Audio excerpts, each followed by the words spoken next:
அம்மா இவன் கையில 10 பைசா இல்லம்மா, உன்னை வச்சு எப்படிமா அவன் காப்பாத்துவான்? பா காதலுக்கு காசு முக்கியம் இல்லப்பா. மா கரும முடிச்ச காதலுக்கு காசு முக்கியம் இல்ல தெரியுமா? ஆனா வாழ்றதுக்கு காசு முக்கியமா? வெட்டி பையில கட்டிட்டு எப்படிமா நீ என்னமா பண்ணுவ? அங்கிள், நான் ஒண்ணு வெட்டி பையன் கிடையாது. மாசம் 15,000 சம்பாதிக்கிறேன். ஃப்ரீயா உணவு பிரசவம் பார்த்துட்டு இருக்கேன்.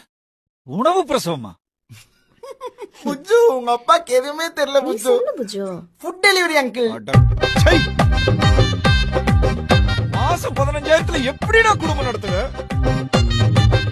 15,000த்துல காலையில எனக்கு 4 இட்லி, உங்க பொண்ணுக்கு 4 இட்லி, மதியானம் எனக்கு ஒரு பிரியாணி, இவளுக்கு ஒரு பிரியாணி, நைட் எனக்கு 4 சப்பாத்தி, இவளுக்கு 3 சப்பாத்தி, மொத்தம் ஒரு நாளைக்கு 420 ரூபா ஆகுது. மாசம் 2,600 ரூபா ஆகுது.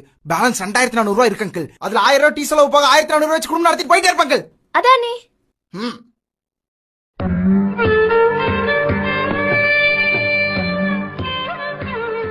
தம்பி நான் கொஞ்சம் தனியா பேசணும்ப்பா. Are you sure uncle? ஆமாப்பா. சரி புஜு, நம்ம வெளிய இருப்போம். அப்பா தனியா பேசணும். வா போலாம். ஏய் தம்பி தம்பி தம்பி, நான் என் பொண்ணு கூட கொஞ்சம் தனியா பேசணும்ப்பா. ஓ அப்படியா?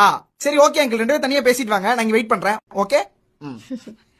அம்மா வாமா, இவனுங்கிறதுமா புடிச்சிட்டு வந்து நல்லா இருக்குது. சீதனமா கேட்ட வேண்டியதுதான். ஏதோ மணக்குது.